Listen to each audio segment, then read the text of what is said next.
अस्सलाम वालेकुम, welcome to my YouTube channel. Today we will talk about ageing. हम बात करेंगे एजिंग के हवाले से, जो एक लाइफ का एक फेज़ है जिससे सबको गुजरना पड़ता है। After the 40 years, 40 to 50 and 60 and then उसके बाद आपका फेस चेंज होता है। You can't stop ageing but you can slow down it in so many different ways. और सबसे इम्पोर्टेंट जो है वो उसमें आप एजिंग को, मैं एजिंग को एज एक लाइफ का फेज़ ही लेती हूँ ऑब्वियसली सबकी तरह से।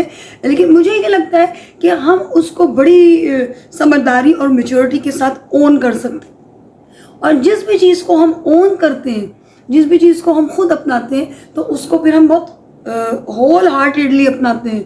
I am not afraid of ageing कि अब मैं इस टॉपिक पे बात कर रही हूँ, बल्कि मैं चाहती हूँ कि सब अपना ख्याल रखें। जिस तरह लेडीज़ अपना ख्याल रखती हैं, जेंट्स भी अपना ख्याल रखें। कुछ टिप्स होती हैं, कुछ प्रिकॉशनरी मेजर्स होती हैं, कुछ स्किन केयर टिप्स होती हैं, कुछ फिजिकल फिटनेस की टिप्स हैं, कुछ हेल्थ केयर टिप्स हैं, कुछ डिटॉक्स वाटर्स हैं, कुछ डाइट प्लान्स होते हैं। तो स्टेप बाय स्टेप हम इंशाल्लाह सब पे ही बात करेंगे और सबको ही कन्विंस करेंगे कि जी आएँ and let's join us to do whatever I am doing। और अगर मेरे बारे में बात करेंगे, और अक्सर लोग मुझसे पूछते हैं जी आपकी फ़िटनेस का क्या राज है, भी कभी एक ब्लॉग बनाएंगे कि मेरी फ़िटनेस का क्या राज है। और मेरी कई लोगों ने मुझसे कहा कि जी आपके जो है बच्चे बड़े बड़े हैं और आपको देख के लगता नहीं है कि आप दो बच्चों की माँ हैं और आपके बच्चे इतने बड़े हैं। तो इस पर भी बात करेंगे।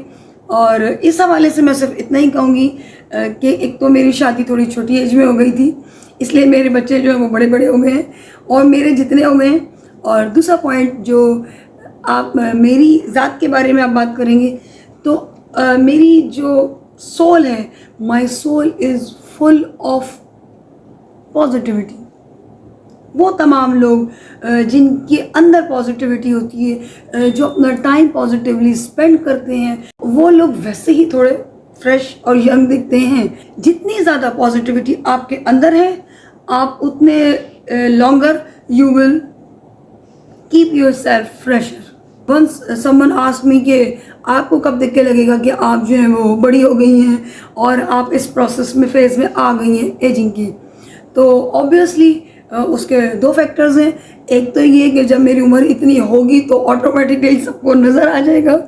और दूसरा जो पॉइंट है वो ये है कि मैंने अपनी लाइफ में सारा फ्री टाइम हमेशा पॉजिटिवली स्पेंड। जब हम एजिंग की बात करते हैं तो सबसे पहले हमारे पास अवेयरनेस की बात होती है कि हमें किस चीज़ को रोकना है और हम किस चीज़ को स्लो डाउन कर सकते हैं।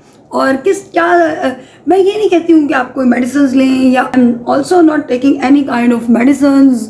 इस पाकिस्तानी हाउसवाइफ शादी के बाद छोड़ती हैं, अपनी सेहत का ख्याल रखना छोड़ देती हैं, वो अपना ख्याल रखना छोड़ देती हैं। तो जब आप अपने 20s में, 30s में और 35 तक होते हैं तब वो सब चल जाता है। फिर उसके बाद जो है वो आपके साइंस ऑफ एजिंग आना शुरू हो जाते हैं। उसके लिए कुछ टिप्स हैं। एजिंग को स्लो डाउन करने के बहुत सारे प्रोसीजर्स हैं और बहुत सारे, मैं कहती हूँ आप उसको ऑन कर लें। It's not a difficult task for you कि आप जो है ओहो हमने डाइटिंग करनी है, या इन सब टॉपिक्स पे, डाइटिंग्स पे और आपके फिजिकल फिटनेस पे, आपकी एक्सरसाइज पे, आपके जिम जाने पर, आपके घर के अंदर रहकर एक्सरसाइज करने पर, आपके डाइट प्लान्स पर, आप डाइट क्या ले रहे हैं इस पर, डिटॉक्स वाटर्स पर, हर चीज़ पर हम इंशाल्लाह ज़रूर बात करेंगे। लेकिन आज जिस टॉपिक पे हम बात करने लगे वो आपकी फेस के बारे में, वो आपके फेस के बारे में। और फेस के बारे में क्योंकि सबसे पहले आपका फेस ही नज़र आता है। फेस की बात आएगी और जब स्किन की बात आएगी तो सबसे पहले हमें ये पता होना चाहिए कि हमारे साइंस ऑफ एजिंग हैं क्या। Today we will talk about science of ageing. वो साइंस ऑफ एजिंग जो हमारे सबसे पहले फेस पे शो होते हैं। और ऑब्वियसली औरतों के ज़रा जल्दी इसलिए आ जाते हैं क्योंकि हम एक प्रेगनेंसी के फेस से गुजरते हैं, अल्हम्दुलिल्लाह माँ बनते हैं, वो भी अल्लाह ने हमें एक सलाहियत दी है और अल्हम्दुलिल्लाह, मैं तो अल्हम्दुलिल्लाह ही बोलती हूँ, ठीक है। तो वो हम सब उस फेज से गुजरते हैं और सब हम सहते हैं। फिर हमारे घरों की जिम्मेदारियां हमारे ऊपर होती हैं, हमारे बच्चों की जिम्मेदारियां हमारे ऊपर होती हैं। वो शौहर जो नौकरियां करके आते हैं वो घर आके उनकी छुट्टी हो जाती है, लेकिन हम लोगों की 24/7 की ड्यूटी थी, हमारी छुट्टी नहीं होती कभी भी। पहले हमारे पास आता है हमारे फोरहेड्स पे, यहाँ इस तरह की लाइनें पड़ जाती हैं, ठीक है। और हमारे क्रो फीट आते हैं, हमारे यहाँ पे एज के साथ आते हैं, ऑब्वियसली एज के साथ आते हैं। हमारे यहाँ पे लाइंस बन जाती हैं, उन्हें हम क्रो फीट कहते हैं। पहले इसलिए आते हैं क्योंकि हमारी आंखों से हमारे emotions through out the life हम शो करते हैं, रोते हैं, मुस्कुराते हैं। तो आप देखें हमारी सबसे पहले आंखें छोटी बड़ी होती है, सबसे पहले हमारी आंखें छोटी बड़ी होती है। तो सबसे पहले हमारे यहाँ पर इस जगह पर लंबी लंबी 2-3 लाइन्स आ जाती हैं। अभी नहीं है मेरे, लेकिन मैं आपको एक बात बता रही हूँ, ठीक। उसके बाद हमारे फोरहेड आ जाता है। हमारे फोरहेड के ऊपर यहाँ इस तरह लेंथ वाइज लकीरें पड़ जाती हैं। आपने किसी की यूँ नहीं देखी होंगी, सबकी यूँ ही पड़ती हैं, क्योंकि जब भी हम किसी से बात करते हैं, मुझे बचपन में बहुत आती मैं यूँ करके बात करती थी, तो मेरे यहाँ पे ऐसे थोड़े से वो फोल्ड्स बन जाते थे। तो लेकिन फिर मुझे मना किया बार बार बचपन से ही। तो वो जिसकी जो हैबिट होती है, जो यूँ करके बात करते हैं, उनके बहुत जल्दी से आ जाते हैं। दूसरी चीज़ होती है हमारा, तीसरी चीज़ जो है हमारी फेस के फेशियल फैट पैड्स होते हैं, जो हमारे फेस में इस जगह पे जो होते हैं, वो with the time being age के साथ साथ हमारे ख़त्म हो जाते हैं, ठीक है। फेस पैड तो और भी बहुत सारे होते हैं, हमारे फेशियल पैड्स काफ़ी सारे हैं, उस पर भी कभी बात करेंगे हम।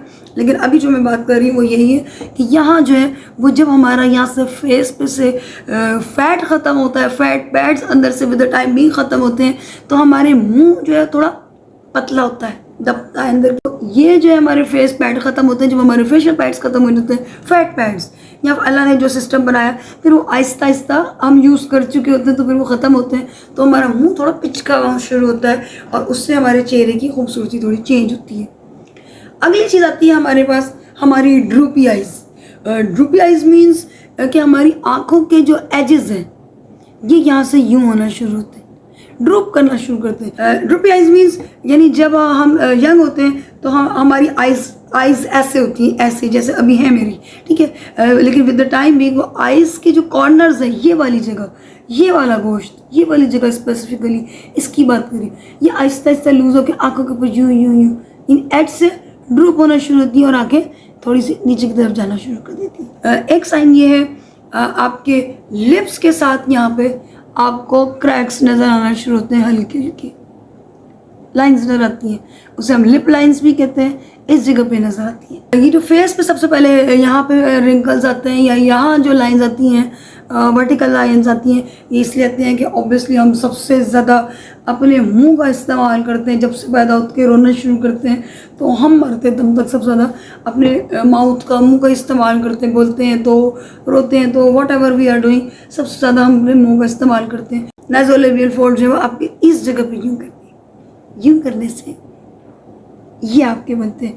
ये खैर बचपन से होते हैं, बच्चों के भी होते हैं, ऐसे करने से ये कुदरती है। लेकिन जब हम बूढ़े होना शुरू होते हैं, तो ये बहुत डार्क और बहुत लंबे हो जाते हैं, ठीक है, नेज़ोलेबियल फोल्ड्स।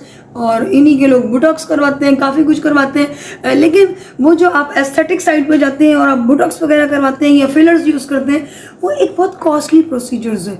और पाकिस्तान में 80% मिडिल क्लास लोग हैं और 20% एलिट क्लास आती है हमारी।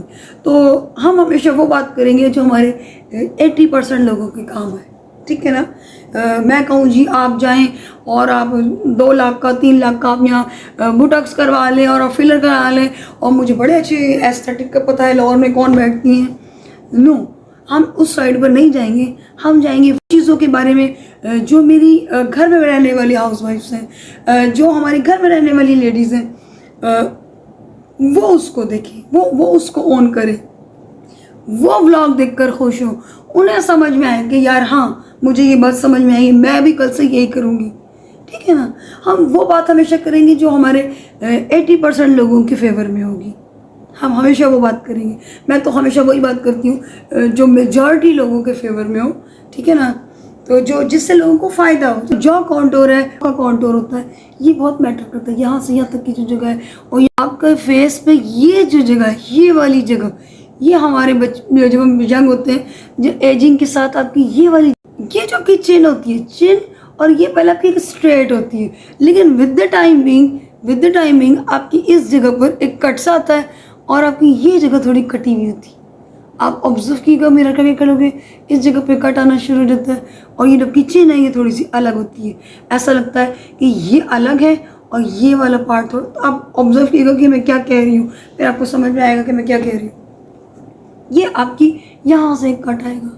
एक नेक लाइन्स के बारे में, नेक लाइन्स जो है मोस्टली बहुत लोगों में पहले भी हो जाती हैं। मैंने बहुत देखा है लोगों में, उनके 20s में, उनके 25 में, 30s में वो रिंकल्स नहीं होते हैं, वो रिंकल्स नहीं होते। रिंकल्स जो है वो बिल्कुल कुछ और होते हैं। वो मैंने अक्सर लोगों को देखा कि वो नेक लाइन्स होती हैं यहाँ पे, और यहाँ ऐसे निशान लगे होते हैं। नेक लाइन्स जो जैसे कि मेरे यहाँ पे आप देखो एक लाइन आएगी, या मेरे यहाँ पर एक लाइन है। ये जो हमारा बॉडी पॉस्चर होता है ये बहुत मैटर करता है। ये वाली जो नेक लाइन्स होती हैं ये आपके बॉडी पॉस्चर पर डिपेंड करती हैं कि आप सारा दिन में अपना टाइम कैसे स्पेंड करते हैं। मतलब मेरी आदत है कि मैं यूँ लेट कर मोबाइल में यूँ यूज़ करती हूँ, तो मेरे बिल्कुल उन्हीं दो जगह पे जहाँ मेरा मुंह यूँ रुकता है जाके, मेरे उन्हीं दो जगह पे लाइन्स हैं। These are neck lines, these are not wrinkles.